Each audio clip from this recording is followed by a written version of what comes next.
조갑제 TV 시청자 여러분 안녕하십니까? 2019년 11월 29일 오후입니다. 11월 29일 오늘은 유경수 여사 94주년이 되는 날입니다. 94주년. 유경수 여사는 1925년에 충북 옥천에서 출생했습니다. 그러니까 지금 살아 계신다면 94살이 되죠. 그러나 1974년 8월 15일 북한에 포섭된 문세광이 쏜 총탄에 의해서 돌아가셨으니까 그때 49이었습니다. 지금 살아있다면 94살이고 박근혜 전 대통령의 운명도 달라졌을 것입니다. 물론 박정희 대통령이 1979년 10월 26일 그렇게 돌아가시지 않았더라도 박근혜 전 대통령의 운명은 지금과 다른 모습일 것입니다.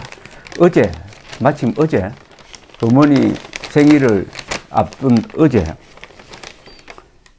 대법원은 박근혜 전 대통령의 재판이 여러 가지 세 갈래로 지금 진행되고 있는데 그 중에 하나가 국정원장이 국정원의 특수활동비를 박근혜 전 대통령에게 건넨 것을 이걸 뇌물로 봐야 되느냐 등등 여러 가지 법적 쟁점이 있는데 국고손실죄다 또는 뇌물이다. 국고손실죄, 뇌물 등등을 적용을 해가지고 재판을 하고 있는데 어제 대법원에서 2심 판결을 뒤집고 파기환송을 했습니다. 그리고 확정되지 않았습니다. 그런데 2심에서 확정된 것만 해도 2심 판결만 해도 이 부분만 해도 징역 5년입니다. 그런데 파기환송되었는데 아주 박근혜 전 대통령에게 불리한 방향으로 파기환송이 되었습니다. 뇌물로 봐야 한다 라고 판단을 했습니다. 대법원이 뇌물로 봐야 한다.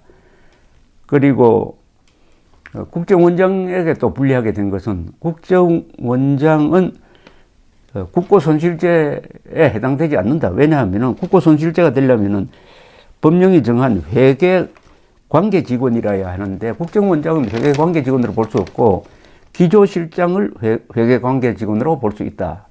이렇게 2심이 판결을 한 것도 파기환송해가면서 국정원장을 회계직원으로 봐야 된다. 이걸 뇌물로 봐야 된다. 이렇게 해가지고 파기환송된 재판에서 이 박근혜 전 대통령의 형량이 지금 5년보다도 늘어날 것으로 보입니다. 그러면은 이른바 국정농단 사건으로 징역 25년 그리고 공천 불법 개입 혐의로 징역 2년 그리고 5년 플러스 6년이 될지 모르겠습니다. 이렇게 되면은 32년 이상 합쳐서 징역 32년 이상이 됩니다. 그러면은 지금 1952년생인 박근혜 전 대통령이 67세니까 100살이 돼야 나올 수 있다. 박근혜 전 대통령이 앞으로 32년 징역 살고 100살이 돼서 살아있다면 말이죠. 100살이 돼야 나올 수 있다. 그만한 죄를 뭘 저질렀느냐. 이 국정원 국정원은 대통령 직속기관입니다. 그러니까 특활비는 사실은 영수증 없이 쓸 수 있다. 이렇게 통념적으로 생각되어 가지고 역대 국정원장이 다 이 특수활동비를 일부를 대통령에게 주었습니다. 그러나 유독 이 정권 하에서 수사는 이명박 박근혜 시절의 국정원장에게만 수사를 하고 있습니다. 이것은 불공평한 수사입니다. 그리고 정보기관의 속성상 예산에 대해서 다른 정부기관처럼 그렇게 적용하는 데가 없습니다.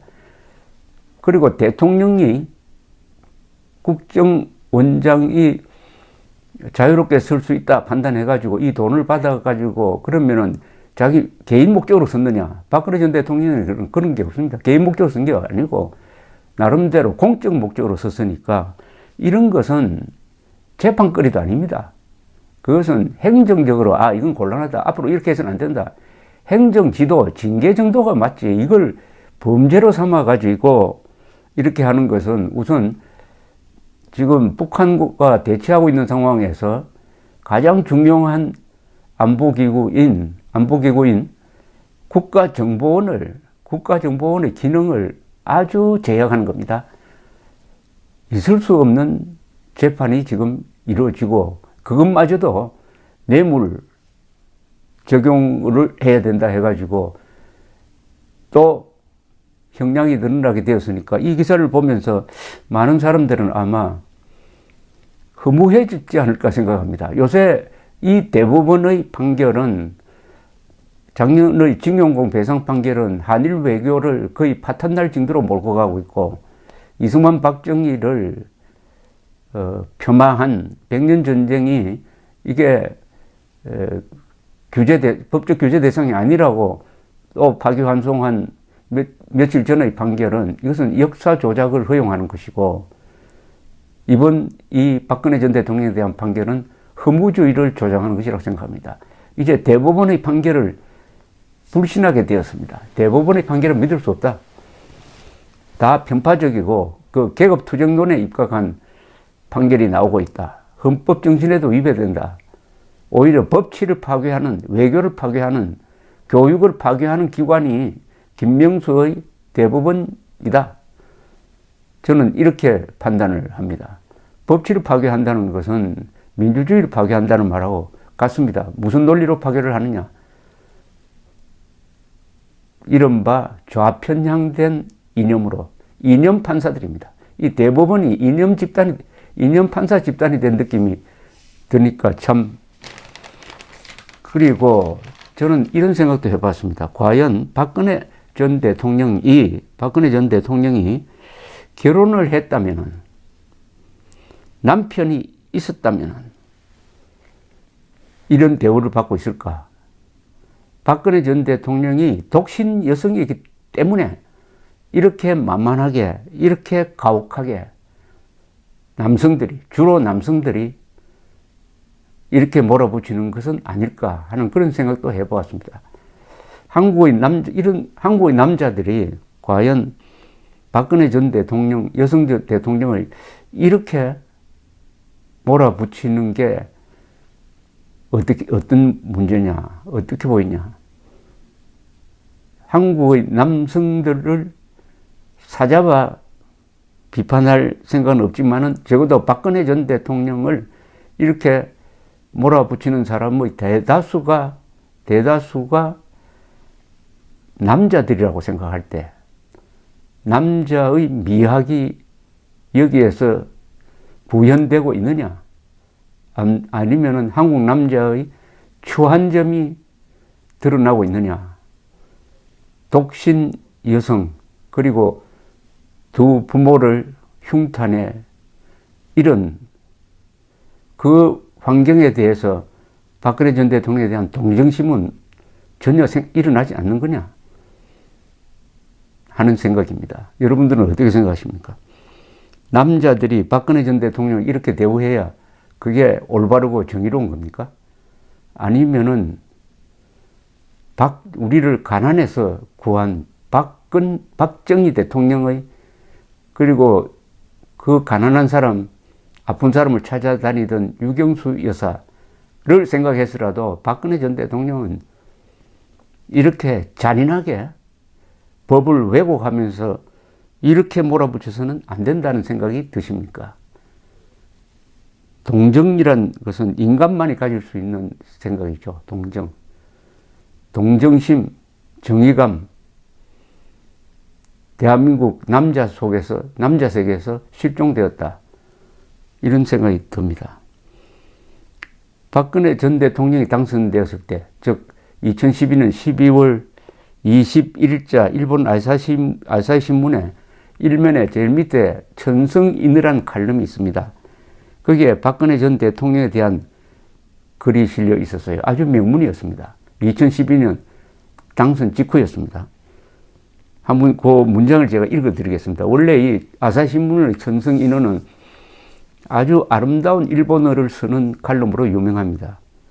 먼저 어머니를 잃었다. 아버지 박정희를 노린 총탄이었다. 유학 중이던 프랑스에서 돌아와 퍼스트 레이디 역할을 맡은 때 22살.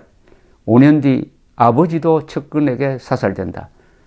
한국의 첫 여성 대통령 박근혜 씨는 비분으로 마음을 닦아가면서 강해졌다. 야당 당수이던 6년 전 선거 지원 유세 중 오른쪽 목을 11cm 그었다. 5mm만 더 깊었다면 동맥이 잘려 즉사하였을 것이다. 부모를 테러로 잃고 자신도 부상을 당한 지도자는 거칠고 뒤죽박죽인 개발도상국에서도 드문 예이다. 아직 나에게 할 일이 남아있어 하늘이 목숨을 남겨주었다고 생각하니 더 잃을 것도 더 탐낼 것도 없다는 생각이 절로 솟구쳤다. 자서전. 아버지의 시대는 한강의 기적이라 불리는 경제성장으로 재평가되고 있다. 다른 선거 중 군정에 핍박받은 민주화운동 관계자들에게 사과하였다. 한국판 3정목의 석양, 불우한 사람들이 많이 나온 인기 만화입니다. 을 측은하게 여기는 노장청의 지지가 승리의 원인이었다. 피 묻은 육친의 옷을 씻으면서 평생분의 눈물을 흘렸던 사람이 청와대로 돌아온다. 소녀 시절 15년을 보낸 대통령 관저, 슬픔의 그곳, 아버지가 암살되었다는 급보를 전하는 고관에게는 북의 침공이 아닌가라고 물었다고 한다. 나라와 결혼하여 독신으로 살고 있는 그녀는 아무튼 뼛속 깊이 애국자인 모양이다. 아버지의 위광이 있었겠지만 남성 중심 사회에서 뽑힌 여성이다. 경쟁 후보보다는 일본의 우호적이라 하지만 만만한 벗은 아닌 듯하다. 행인지 불행인지 우리 쪽에서는 그만큼 울어본 정치가가 없다. 이 대충 외국 사람들이 박근혜 전 대통령의 탄핵을 이해하지 못하겠다 하는 분들이 상당히 많습니다. 이코노미스트, 영국의 주간지 이코노미스트는 2016년 12월 17일 한참 탄핵 사태가 진행 중이던 때에 칼럼에서 청와대의 딸이란 제목을 붙였는데 이 무기명 칼럼이었습니다. 박근혜 전 대통령의 몰락을 그리스 비극에 비교를 했습니다. 그리스 비극. 그러나 비극이 되기 위해서는, 그리스 비극이 되기 위해서는 하나 부족한 게 있다고 했어요. 그것은 관중의 연민이다. The pity of the audience. 관중의 연민이다. 박정희 대통령이야말로 그리스 비극에 딱 알맞는 그런 초인이고 영웅입니다. 위대한 일을 하고 마지막에 비장하게 또는 비참하게 또는 장렬하게 최후를 맞는 모습, 그게 비극인데 그쯤 되면은 박수가 나와야죠. 또는 울음이 나와야죠. 또 그런 그리스 비극의 주인공의 딸에 대해서 딸이 이렇게 참혹하게 집요하게 법률 기술자에 의해서, 선동 기술자에 의해서 망가지는 모습, 여기서는 그리스 비극도 성립이 안 된다는 겁니다. 그리스 비극이 성립되려면은 감수성이, 동정심이 있는, 아름다움을 아는, 이런 좀 미학을 아는 그런 관중이 있어야 되는데, 대한민국의 관중, 특히 남성 관중들의 박근혜에 대한 태도는 그런 게 없다는 겁니다. 그런 게 없다는 것은 뭐 교양이 부족하다? 균형 감각이 부족하다? 저는 한국 사회의 한 특징이 남자의 미학이 실종되었다라고 이렇게 정리를 합니다. 마지막 남자의 미학은 박정희 대통령이 1979년 10월 26일 보여주었죠. 김재규가 쏜 총탄을 맞고도 옆으로 스르르 쓰러지면서 옆에 시중 들던 여자가 등에서 콸콸 샘솟는 피를 손바닥으로 막으면서 각하 괜찮습니까? 라고 물었습니다. 박정희 대통령은 난 괜찮아 라고 했습니다. 그때 옆에 있었던 신재수 씨의 증언에 의하면은 체념한 듯 해탈한 듯 했다고 합니다. 그리고 난 괜찮아의 의미는 난 괜찮으니까 자네들은 피하게라는 뜻이었다고 합니다. 그 모습, 그리고 우리가 대한민국 국민이, 정치인이, 언론이, 그리고 어제 대법관들이 그 박정희의 딸에게 돈 한 푼 받지 않는, 받은 적이 없는 박근혜 전 대통령에게 무슨 요상한 법리를 적용했는지 모르겠지만은 토탈 징역 한 32년 이상 받을 수 있는 형벌을 주문하고 있다. 그리고 불구속 재판 받아야 할 사람을 구속 재판하고 있다. 이게 한국 남자의 모습이라고 한다면은 저는 외국에 나가서 내가 한국인이라고 당당하게 말하고 다닐 수가 있는지 하는 생각도 한번 해 보았습니다. 한국 남자의 미학은 어디 갔느냐? 감사합니다.